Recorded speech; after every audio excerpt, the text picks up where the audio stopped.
funnier than this. Welcome to Watch Mojo, and today we're counting down our picks for the animated characters that were most butchered in the leap to live action. It happens. Fans break up. But we were supposed to be different.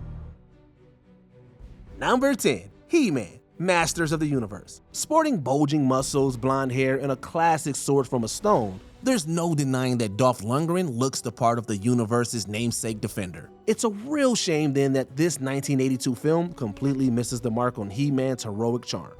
My boyfriend and I found this thing that had all these patterns of light and this music coming out of it. That's it. Where is it? Kevin has it.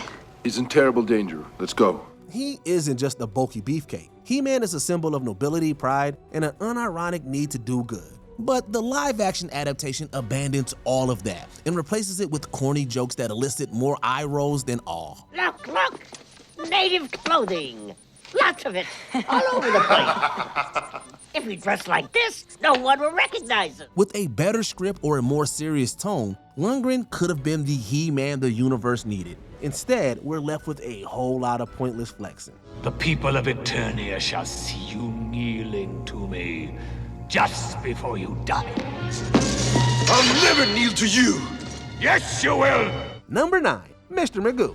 Mr. Magoo. Quincy Magoo is a lot of things. Filthy rich, stubborn to a fault, and hilariously unpredictable, just to name a few. My, what a handsome walking stick. Wonderful continental flavor. A good balance. Oh, no! What he isn't, though, is slapstick. Fundamentally, 1997's Mr. Magoo misses out on the specific brand of humor that made the character a household name. So, you want to play fetch again? Is that it? Well, it's a dog's life. Here we go. There it goes.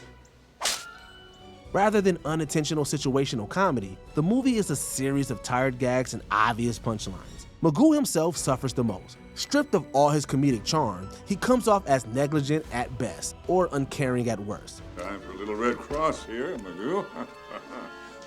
Let me see. Oh, my dear child. You should have your dentist file down those teeth. Fans of the series should look elsewhere for a belly laugh. This guy is only Magoo in name alone. Number 8, the Smurfs. The Smurfs. Despite what their skin color would have you believe, the Smurfs will have you feeling anything but blue. Not that you'd be able to tell based off the 2011 misfire of an adaptation. Oh my Smurf. Where the Smurf are we? Up the Smurfing Creek without a paddle. Gone is the cross-generational appeal of the original. No, the live-action Smurfs is obviously and painfully aimed at children. You can't just leave them here alone without an adult. I'm 546 years old. Of course you are. Tossing aside decades of careful characterization, the cast is reduced to one-note caricatures meant to cater to the lowest common denominator. Although some of these jokes are so bad, it's hard to say if even children would find them amusing. Stop! Sing a happy song. Come on. None of you find that song just the tiniest bit annoying. So who was this made for exactly? We're genuinely wondering. Number 7, Spike Spiegel, Cowboy Bebop. Look, it's clear John Cho really loves Spike Spiegel, and how could he not? The character is suave, stylish, and filled with deep layers of trauma and growth. I'm not going there to die. I'm going to find out if I'm really alive. Unfortunately, passion does not always equate to quality, especially when you're dealing with live-action anime adaptations. Cho's take on the character is symptomatic of the issues the whole show faces. It's too beholden to the original, but too different to satisfy either. You made me. I loved you. I never stopped loving you. The result is a main character that's stuck between two clashing visions and accomplishes neither. Is he supposed to be witty, the smart one, headstrong? It's bad for your health, I hear. Yeah, I've heard that too. The only thing we can agree on is Spike is better in animation. Number 6, Albert, Fat Albert. Hey, hey, hey! It's Fat Albert, and I'm gonna sing a song for you. Early on in 2004's Fat Albert, some magic shenanigans bring the title character out of the TV and into live action for the first time. Based on how it went, he probably should have just stayed too deep. Will you stay away from me? I'm gonna call 911 on not be happening? I'm losing my mind. Despite Kenan Thompson's effortless comedic timing in the role, the same gags that work in a children's program don't translate to a big-budget Hollywood tentpole. Like, say, following a character named Fat Albert. His shtick works in stories that wrap up in 20 minutes, but when he's carrying a full-length feature, the overblown weight jokes become grating. I know big, and you, my friend, are big. And fat. I'm Fat Albert. Suffice it to say, this film didn't prove any Fat Albert haters wrong. Number 5, The Chipmunks, Alvin and the Chipmunks. Credit where it's due, this movie renders the Chipmunks in surprisingly good CGI for the 2000s. Sadly, that same effort was not put into the script. You know what's weirder than that? A grown man bringing another grown man a big box with a bunch of chipmunks in it who not only speak English, but can sing. It makes it clear Simon's smart, Theodore's naive, and Alvin's the troublemaker. That's it. The trio are regressed to their barest character traits and left as walking, talking cliches. Don't you wish your girlfriend was a freak like me? Ah! There's this new thing. It's called knocking. Get out. I'm waiting for the rin cycle. Alvin's the biggest victim by far. Without any positive qualities to balance him out, his mischievous antics feel less charming and more headache-inducing. They may be good for a toe-tapping musical number here and there, but otherwise, Alvin, Theodore, and Simon are majorly lost in translation.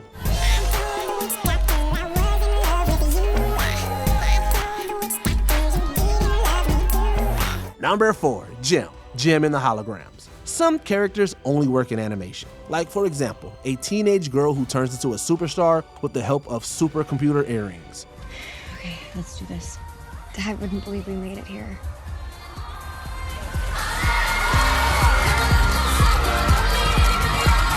If you can't tell already, Jim and the Holograms is the kind of screwball concept that only something in the 80s could get away with. So it's truly baffling that the 2015 live-action film decided to retool the series into a cringy young adult drama. Wait, let me explain what's been going on, okay? Explain what? What are you gonna explain? That you wanna go solo? I tried to tell you guys, but we were gonna lose the house and I thought I could take care of it. Seeing Jim so firmly focused on boy trouble isn't just boring, it's totally at odds with the rocking charm of the original character. At least the music isn't half bad. That's literally the only thing this new Jim got right. There's no more fear inside. I threw my heart in the fire. I've never fallen from higher. Number 3, The Turtles, Teenage Mutant Ninja Turtles. How do you mess up the Turtles this bad? Their personalities basically write themselves at this point. Michelangelo, I've been looking all over the carnival for you. Why'd you do that? I was right here. Here, I won these for you. It probably has something to do with the special effects, which are impressive, but don't quite escape the uncanny valley. Or maybe it's the potty humor which stinks up any attempt at plot or characterization. Well, miss, we're ninjas. We're mutants. Well, technically we're turtles. Oh, and we're teenagers, but we can still have adult conversations. Either way, this is not the Leonardo, Raphael, Donatello, or Michelangelo we know and love. Oh, and don't even get us started on Shredder. The iconic Big Bad looks like he's held together with duct tape and children's glue. All these guys can crawl back into the sewer they came out of. They would be ridiculed. Number 2, Son Goku, Dragon Ball Evolution. It's ironic that one of anime's most high-profile characters is completely unrecognizable in his own Hollywood film. What, you missed the episode where Goku goes to high school? That's because it never happened. Hey, Fuller!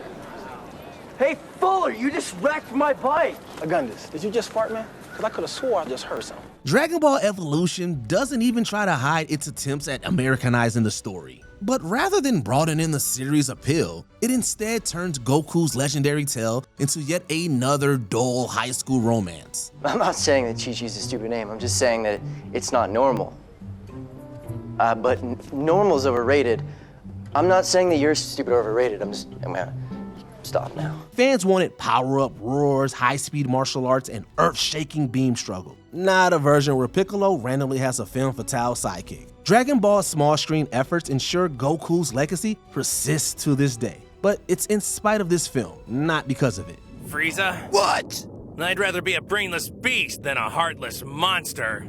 Like you. Before we continue, be sure to subscribe to our channel and ring the bell to get notified about our latest videos. You have the option to be notified for occasional videos or all of them. If you're on your phone, make sure you go into your settings and switch on notifications.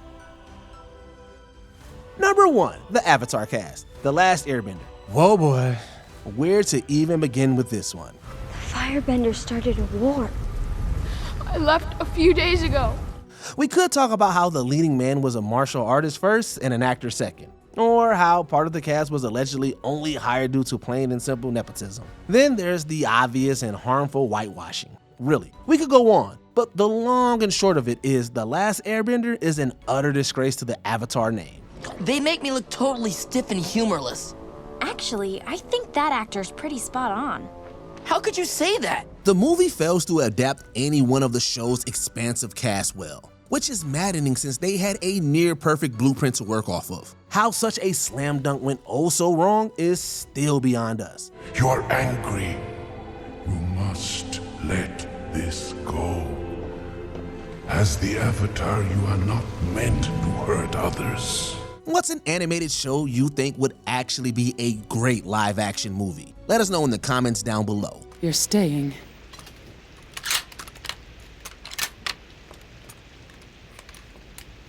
Then I'll stay too. Did you enjoy this video?